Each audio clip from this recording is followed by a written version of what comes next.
PEGI 18.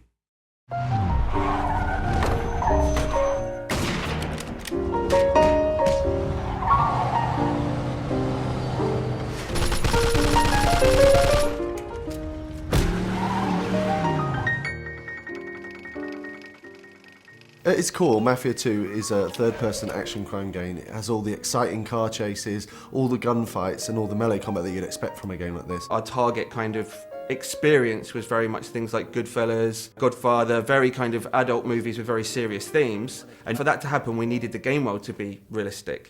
Shooting is one of the most important things in the game, and obviously, as we try to be realistic, our weapons are quite lethal. We really wanted to feel like deadly combat. What we don't want is the player sort of rushing enemies and doing things like that, you know. You can only take 2 or 3 shots before you actually die. If someone shoots at you, the first instinct is to get behind some cover.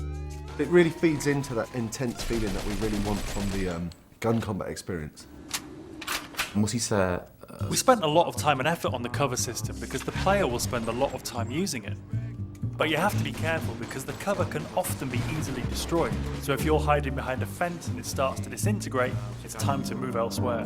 This destructibility was a big thing for us. We wanted to fill the whole city with a massive number of destructible objects, so the player felt that they could pretty much destroy anything.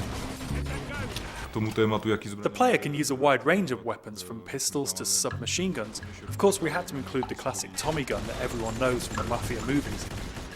We do massive explosions from different stuff, like vehicles can be exploded. With some Molotov cocktails, they'll sort of set fire to the gasoline as it falls on the floor. And all these different things are things that you'd sort of expect from the 40s and 50s weaponry. Melee combat in the game is a really sort of visceral experience. We wanted it to feel really brutal. So it's a very simple system. Using 2 buttons, you perform these either hard punches or light punches. And then using a combination of these, you perform these finishing moves. And the coolest thing is these finishing moves are sort of context sensitive as to where you are in the world. So if you're stood near the hood of a car, then the player might punch a guy and then sort of smash his head against the hood of the car, which is a really cool thing.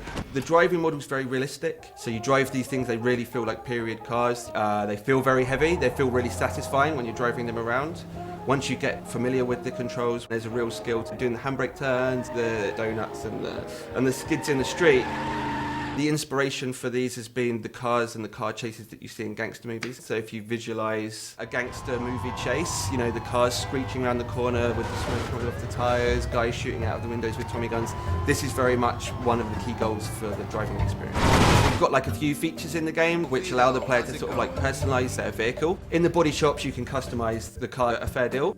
You choose the car that you like the best. You know, I'm going to choose to take this car on the mission because it's better than every other car in the city. I think that's a pretty cool decision to make. Our gameplay is great. We've got shooting, car chasing, everything a game needs, but we also need to link it to the story to create a believable game.